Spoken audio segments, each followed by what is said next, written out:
Evolução, genética e zoologia caíram na primeira fase da Unicamp do ano de 2023. Seja bem-vindo ao canal, eu sou o professor Marquinhos de Biologia e hoje nós vamos ver a questão 39. Bora para a questão?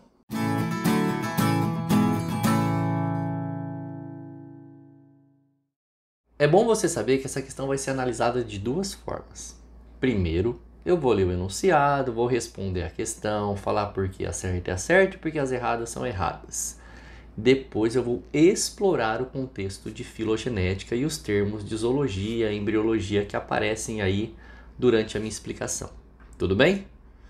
Bora lá então, ó. O enunciado diz: a proteína verde fluorescente, do inglês Green Fluorescence Protein, que é a GFP, observada pela primeira vez na água viva, a Escherichia victoria, tornou-se uma das ferramentas mais importantes usadas na biociência contemporânea.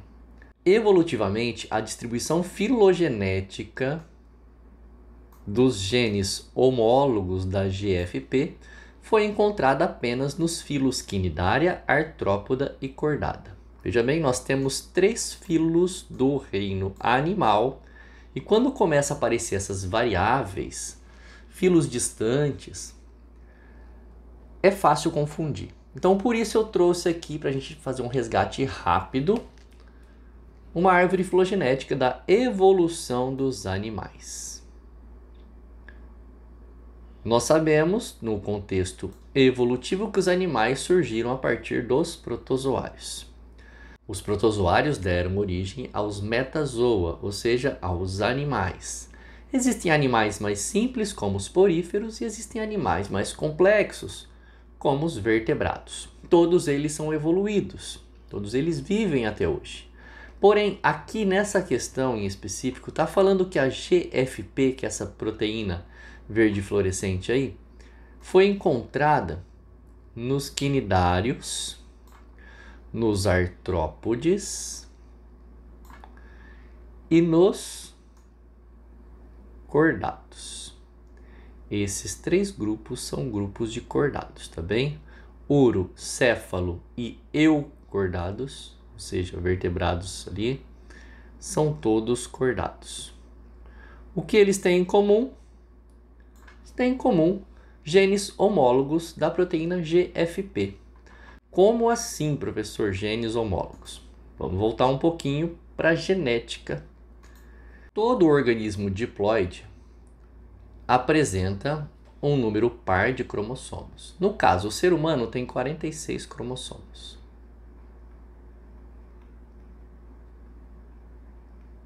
Vou usar o nosso exemplo porque fica mais fácil, tá? Nós temos o quê? Nós temos 23 pares de cromossomos. Aqui está um cromossomo com o seu centrômero e seus 2 bracinhos, o superior e o inferior. E aqui está um outro cromossomo com seus 2 bracinhos, o superior e o inferior. Esses cromossomos são homólogos. O que significa isso? Isso aqui é apenas um par de cromossomo homólogo, ok? Significa que se esse cromossomo veio do pai, esse daqui veio da mãe. Eles têm o mesmo tamanho e os mesmos genes. A única coisa que pode mudar são variações do mesmo gene. Por exemplo, se o pai mandou o gene azão para determinada característica, o gene azinho ou azão pode estar aqui, nessa mesma altura do cromossomo que a mãe mandou. Então, se esse é um par de cromossomos homólogos, um par homólogo, eu posso dizer que esses genes aqui, o gene azão e azinho, são alelos homólogos, tá bem? Tá, agora trazendo para nossa questão. Genes homólogos foram encontrados em cnidários. Vamos pegar esses mesmos símbolos, ó. Azão e azinho foi encontrado aqui, azão e azinho em artrópodes e azão e azinho em chordatos. Mas não foram encontrados nos outros. Você percebe? Então nós estamos falando que essa característica que surgiu muito provavelmente aqui, ó, nesse ancestral comum, foi distribuída para vários filos e não distribuída para outros filos. Percebe? Ah, professor, por que o senhor não colocou poríferos? Porque os poríferos vêm antes dos quinidários, tá bem? E o gene homólogo foi descoberto aqui nos quinidários. Então, a partir daqui que a gente analisa, daqui para lá, tá bom? Então, esse é o contexto. Foi encontrado genes homólogos dessa proteína verde fluorescente nos quinidários, nos artrópodes e nos cordados, tudo bem? Todos esses conceitos aqui, depois eu trabalho com vocês, tá? Segura aí, vamos responder a questão para depois voltar nos conceitos de embriologia. Considerando a distribuição filogenética do gene GFP, é correto afirmar a hipótese de origem em... Quando eu falo de distribuição filogenética, eu estou querendo dizer que desse ancestral comum saiu o gene homólogo que chegou a ser descoberto aqui, aqui e aqui. Nos urocordados, nos cefalocordados e nos vertebrados, que são todos cordados. Tá bem? Origem em ancestral metazoário comum, ancestral metazoários distintos, comum e distintos. Aqui já dá para a gente eliminar duas alternativas. Ancestrais metazoários distintos. Por que não podem ser distintos? Porque partiu de um clado de um ancestral comum. Tá bem? Nós estamos falando de uma evolução divergente. Então, parte-se de um ramo para chegar a novos ramos. Agora nós temos letra A, ancestral metazoário comum e eventos independentes de perda do gene em vários clados. E C, ancestral metazoário comum e manutenção do gene em todos os metazoários marinhos. Olha o erro aqui. Manutenção em todos os metazoários marinhos. Por quê? Existem metazoários marinhos, ou seja, animais marinhos, no grupo dos moluscos, dos nematóides, dos plateumintos, dos anelídeos, dos equinodermos. E esses animais não têm os genes homólogos de GFP. A nossa alternativa mais coerente é a que fala que a origem em ancestral metazoário comum e eventos independentes de perda do gene em vários clados. Eu tenho aqui, observando esse exemplo de árvore filogenética, né, de evolução dos animais, nós temos 1, 2, 3, 4, 5 clados sem esse par de gene homólogo. E 1, 2, 3, 4, 5 clados com esse par de gene homólogo. Professor, mas por que os poríferos não foram considerados? Os poríferos vieram antes dos quinidários e o gene surgiu nos quinidários. Tudo bem? Então não tem o porquê considerar os poríferos aqui nessa minha análise. Agora, para aproveitar ainda mais o nosso estudo, agora que você já sabe que a questão 39 da primeira fase da Unicamp 2023, lá da prova Q e Z, é a alternativa A. Agora você já sabe por que ela. Vamos falar um pouquinho de conceitos de embriologia e zoologia. Vamos lá, ó. Acompanhe comigo. Nós estamos falando da evolução animal. A gente acredita que os animais surgiram dos protozoários. Surgindo dos protozoários, um agrupamento de protozoários deram origem aos parazoários, animais simples, os poríferos. Animais que não têm tecido verdadeiro, não têm folhetos embrionários, ok? Bom, surgem os folhetos embrionários aqui nos animais diblásticos, que são oficialmente os quinidários. Os quinidários apresentam, por ser diblásticos, 2 folhetos embrionários. A ectoderme, externamente no embrião, e a endoderme, internamente no embrião. Mas, professor, o que são esses folhetos embrionários? São grupos de células responsáveis pela formação do corpo do animal, da parte externa e da parte interna. Isso é folheto embrionário, tudo bem? Só que um animal diblástico ele é mais simples do que um animal triblástico, que tem 3 folhetos embrionários, que tem além da ecto e da endo, tem a mesoderme. Olha só, a partir desse ancestral comum, todos são triblásticos.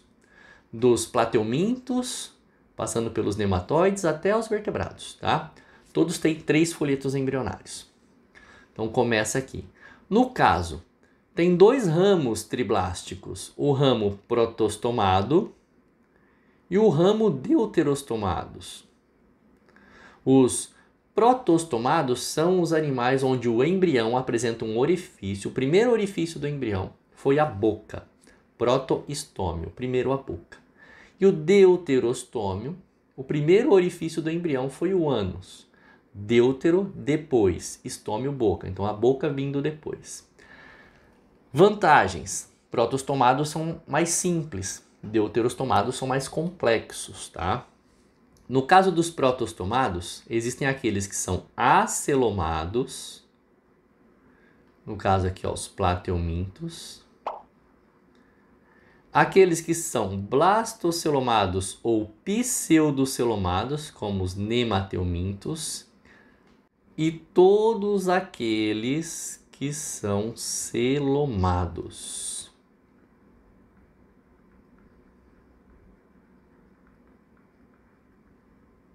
Que vai dos moluscos até os vertebrados. Para a gente entender o que é um ser acelomado, um ser pseudocelomado e um ser celomado, a gente começa por aqui, ó, celoma. O celoma nada mais é do que a cavidade que existe entre os órgãos dos animais. Todos os animais que apresentam celoma apresentam órgãos com funcionalidade melhor, mais rápida, mais independente, tá? Então isso significa que os plateumintos que são acelomados, ou seja, não tem essa cavidade entre os órgãos, tem os órgãos que funcionam mais ou menos. Os blastocelomados ou pseudocelomados, como os nemateumintos, apresentam uma cavidade parcial. Então seus órgãos têm uma função melhor do que a dos plateumintos. Já de moluscos em diante, que são celomados verdadeiros, o funcionamento dos órgãos é excelente, tá bem? Continuando aqui, nós temos o ramo de metameria. Metameria é a divisão do corpo. O corpo é dividido em partes. No caso aqui, os anelídeos possuem seu corpo dividido por anéis. Basta lembrar das minhoquinhas, né? E os artrópodes, além de serem metaméricos, né, ter lá cabeça, tronco, abdômen, realizam equidise. A equidise é a troca do exoesqueleto. Joga fora a carapaça antiga, surge uma carapaça nova. Característica muito legal dos artrópodes, que sempre cai no vestibular.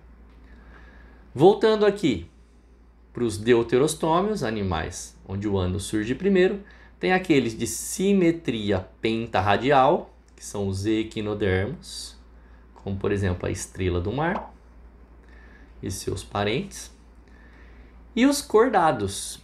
Cordados são animais que apresentam 4 características clássicas: notocorda, tubo nervoso dorsal, fendas faringianas e cauda pós-anal.